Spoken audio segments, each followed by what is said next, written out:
Now the next topic is creativity in design. Now what is this creativity means? A design engineer is continuously faces like a comment from his seniors that you must be creative, think something out of the box. Then what is this creativity? So creativity means the creativity, a design engineer must be very creative and he must be able to solve the problems. A design engineer has to continuously think of the problem and the solutions related to that problem. So a design engineer must develop a creative attitude and an open mind. Now what is this creative attitude and open mind? Creative attitude means at all the solutions he must start practice to think that there can be something better than this, there can be something better than this. So when his attitude becomes that something can be done in a better way, so that opens up his mind and he starts to go into depth of the problem. A design engineer must unlock his imaginations, that is think outside the box. We have already discussed thinking outside the box means at the single stage we think on a limited level, but when we continuously start to think of that problem or the solution, we come up with some new ideas. When we try something different, like a component is completely metallic, if a design engineer starts thinking in deep and he finds okay, to reduce its weight we have different ceramic materials, we have different say for example plastic materials that can be used, strength for the strength also, from the lightweight also. So when he continuously starts thinking about that, he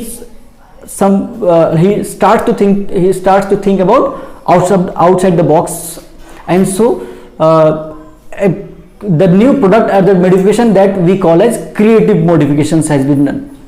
He must be persistent. Persistent means he should not directly jump on the solution, okay this is the final solution. He must be very cool and calm that okay, we will reach to a good solution, it will take time, but let us give more time to the problem, but we will come out with the best solution.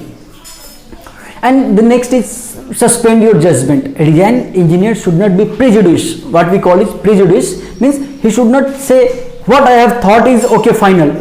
He should listen to the others also, other team members also, and then come out with the general solution. Okay, from your point of view this point is okay, from your point of view this is okay, from my point of view this is okay, so optimum solution becomes this. So he should suspend his judgment that no, I am also only correct, everybody suggestions can be taken. A design engineer must ask to himself, how can I solve the problem? When looking at the solution problem, he should not just jump into solution, he should ask himself, how can I solve this problem, what is the type of problem, then how else can I solve the problem. When I have different 2 to 3 solutions, okay, do I have any other solutions, how else can I solve this problem. This type of thinking and asking to ourselves must be done. What are the assumptions, what are different assumptions that I should go for.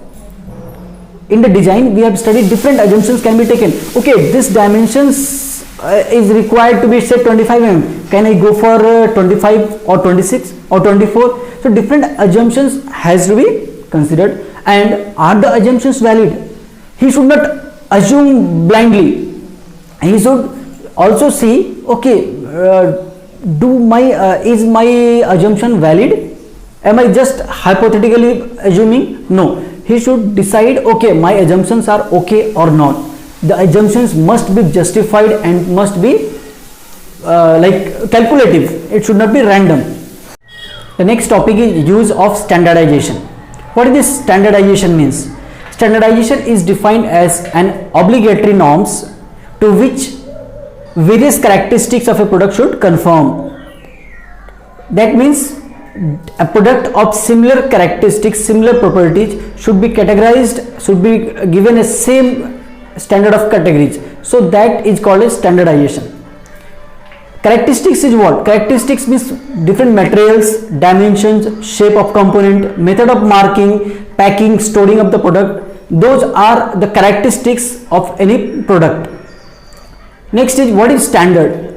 a standard is defined as a set of specifications for parts, materials or processes. The objective is to reduce the variety and limit the number of items to a reasonable level. That means the main objective of having standards is to reduce the different varieties. We have n number of variety of products. So let us limit the variety and the number of items, similar items, to a reasonable level. Then what is code?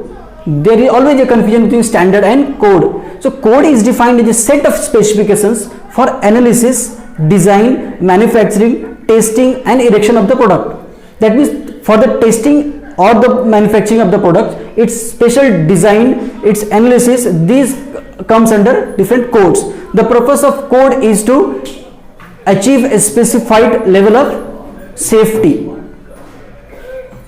Now we have the first is the standards for materials, their chemical composition, mechanical properties and heat treatment. Let us take an example. We have 7 grades of grey cast iron, that are FG 150, FG 200, FG 220, FG 260, FG 300, FG 350 and FG 400.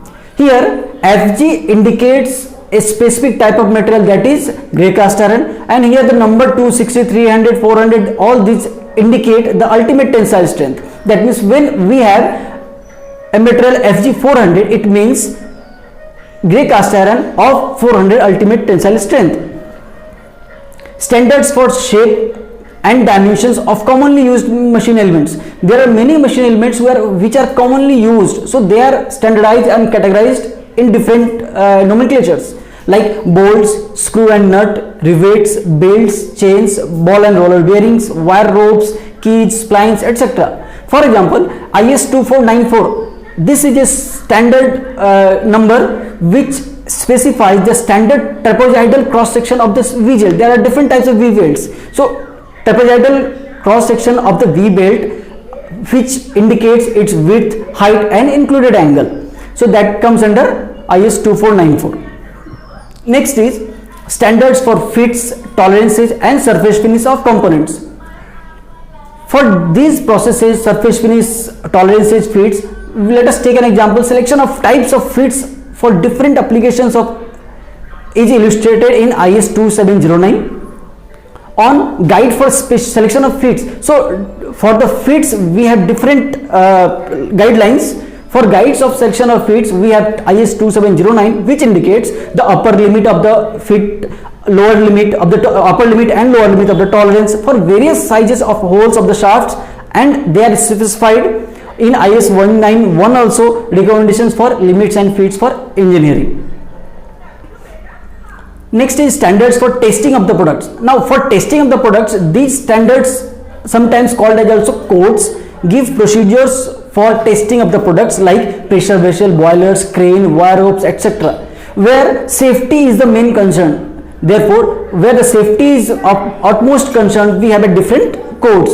So ASME code, American Society for Mechanical Engineers, is a code that you must have heard about. Is a code for especially shaft design, which all shafts are designed on the basis of ASME codes. Now we have standards for engineering of components. Now for example, there is a special publication of SP 46 prepared by BIS, Bureau of Indian Standards, for engineering drawing. So for drawing we have different codes. Now what are the different types of standards? Different types of standards are, number one is company standard. Few big companies have their own standards. They have set their own standards used in a particular company or a group of or sister companies. Like if you take an example of Mercedes has its own dimensions, own specific products, and they have their own standards, and their sister companies, that means those companies which are providing the different parts to that, they are following their standards. So that comes under company standard. Now we have different national standards like IS, which is also called as BIS, Bureau of Indian Standards, which is for India, DIN, that is German, AISI or SAE we call, that is United States of America, BS, British Standard for UK, and we have international standards prepared by International Standard Organization. That means all countries will follow a single standard may follow a single standard, that is IS. Now we have, what are the advantages of standardization? A standardization helps in mass production of identical products in a centralized process. For example, we can take SKF bearings. You must have seen different types of bearings like SKF bearings. SKF bearing of like you purchase in India or America or in Germany, everywhere you will find the same code of the bearing will have the same characteristic and properties. Hence, this helps us for the mass production. The products or the different components can be procured from different countries. Mass production reduces cost of the products. We do not need to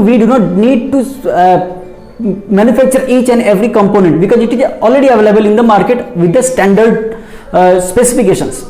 Since the standard components are manufactured by specialized industry, availability of high quality parts in sufficient quantity is not of much concern, because already we have specialized companies who are preparing or manufacturing, suppose, bearings or bolts. So we have that, so we can directly use that, and therefore quantity and quality is not a concern in mass production. Next advantage is standard parts are easy to replace when worn out. While in use, when we need to replace any part, there is no need to worry about any specification because already standard parts are available in the market. So that is an advantage. Hence, servicing and maintenance of the machine becomes very easier and it takes less time. Time and effort needed to design new part is very less, and due to availability of standard parts like nuts, screws, bolts, bearings, belts, etc.